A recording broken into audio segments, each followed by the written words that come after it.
Joselu ready for Real Madrid lead role if Mbappe stays at PSG? Here's an early season knowledge tester for you. Name the player. Born in Germany, in the city most famous for its Porsche and Mercedes Benz production. Over the last 2 seasons he's played for 2 different teams, each of which has been relegated. Before turning 30, this striker had never scored more than 9 times in any of the 8 top division clubs in the 3 separate nations, Germany, England and Spain, where he'd played. Underwhelming to say the least. By the way, this isn't some sort of unbeatable brain teaser. You know him? And there's a good chance that you support/admire/fear the club for whom he now plays.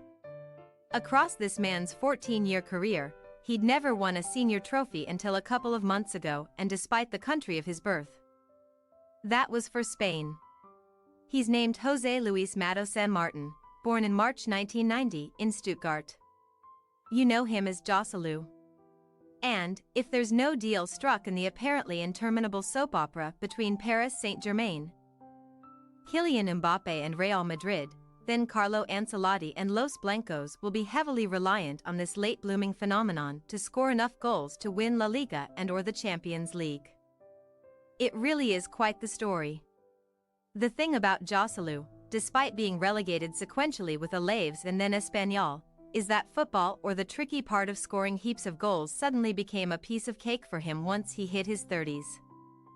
A guy who was averaging about 7 or 8 league goals per season, while rebounding between Hoffenheim, Eintracht Frankfurt, Hanover, Stoke City, Newcastle United and Deportivo La Coruña, suddenly burst the net 41 times in 108 games for Alaves and Espanyol teams, which were poor enough to be relegated. It was an eruption. Then, finally, he was picked for Spain. New coach, new era, aging striker. When La Roja were playing poorly at home to a Norway side without Erling Haaland last March, looking in danger of drawing or losing, Spain coach Luis de la Fuente chucked on this tall, smart, likable forward in the 81st minute. An international debut, aged 32. Joselu measured the occasion for all of 3 minutes, and then repaid his under-pressure coach with 2 cleverly taken goals in the space of 130 seconds. Spain suddenly had all 3 points and a savior. Cut to the Nations League semi-final against Italy in June. Things were as ever when it's La Roja versus Gli Azzurri, delicately balanced at 1-1 between the European champions and De La Fuente's team in Enschede, Netherlands. On comes Joselu, with the clock racing towards extra time, and before anyone can utter the words "no, he surely couldn't do it again," he deftly clips home the winning goal. By the time of the final victory over Croatia, Spain's new Superman scored the first shootout penalty under searing pressure. The fairy tale was complete when Dani Carvajal's Panenka looped over Dominik Livakovic for victory. By then, it was an open secret that as soon as his Spain duty finished, with that penalty shootout win over Croatia and the Nations League trophy lifted triumphantly above his head, he was joining Madrid as the direct replacement for Karim Benzema, he of 648 appearances, 24 trophies and 354 goals.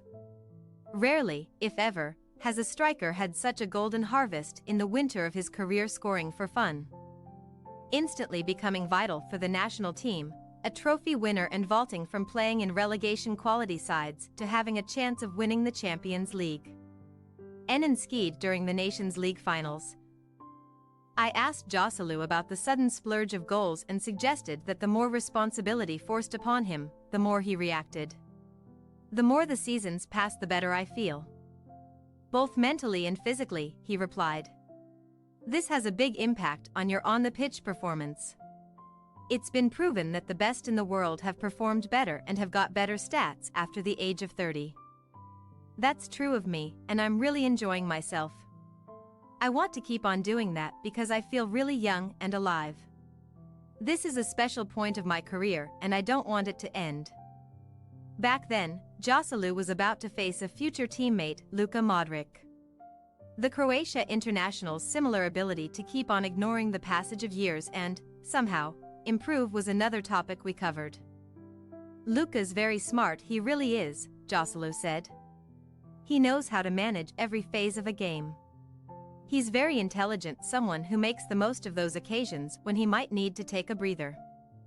He also makes the most of the fact his teams tend to have a lot of possession, so he has the energy to win the ball back quickly.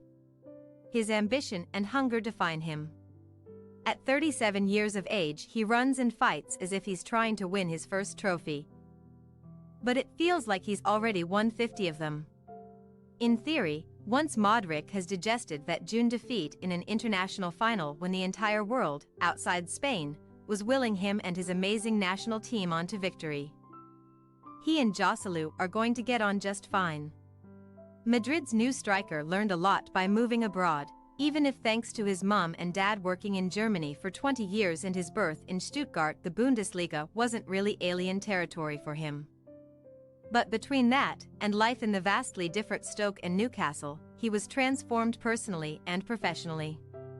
Instead of chasing after every pass like an eager pet retrieving a tennis ball, Joselu learned timing and judgment, honing his instincts as to when a goal might be coming.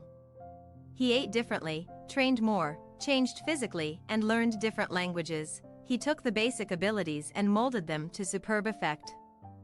There was a click in Germany. That's when I became the striker I am now, Joselu said. I'm happy to battle against center-halves, smarter about when and where to attack. It's a pleasure watching this guy perform. He has ample technical ability, but he also picks on defenders. He tries to confuse them, trick them, and bully them. Then, when he scores, he admits it feels like a liberation. However, this being the life of a battler and a guy who's never had anything given to him on a plate, his return to Madrid isn't without a shadow over it. He was good enough to be prolific in Real Madrid's youth teams before he was transferred to Hoffenheim.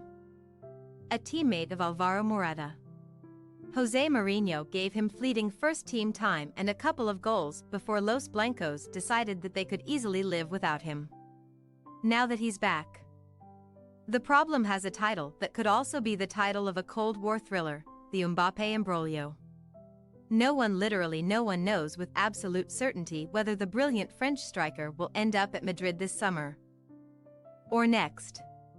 Such is the agitation at Paris Saint-Germain that any one of three options is feasible: a surprising outbreak of peace whereby he plays all season for Luis Enrique before leaving for free, the punishment of Mbappe being ostracized and not playing for the vast part of the 2023-24 season, or, slightly against the odds, Madrid coughing up a hefty 9-figure sum before this market closes instead of getting him without any transfer fee next July. It's all very interesting for those who like to gawk at the transfer market, for Mbappe's bank account, and a genuinely thrilling prospect for those of us who work around Spanish football. But put yourself in Joselu's shoes and think sympathetically. If the Frenchman arrives in Madrid, you suddenly drop down from being the main man, center stage, to the Cinderella pinch hitter. If Mbappe stays in Paris, then the eyes of the world, and all that pressure they bring, are glaring right at you. It's something, I'd bet, Joselu wishes he could be rationalizing and preparing for right now. Ahead of Madrid's big season opener against Athletic Club in their hostile San Mamés stadium on Saturday. Whatever happens, one can only hope that the Mbappe soap opera bubbles don't obscure the fact that an interesting, redoubtable and likable footballer is, suddenly, about to face the challenge of his life among the superstars at Real Madrid. I can't wait to see how he copes. Thanks for your watching. Don't forget to click the subscribed button and hit the bell icon for more.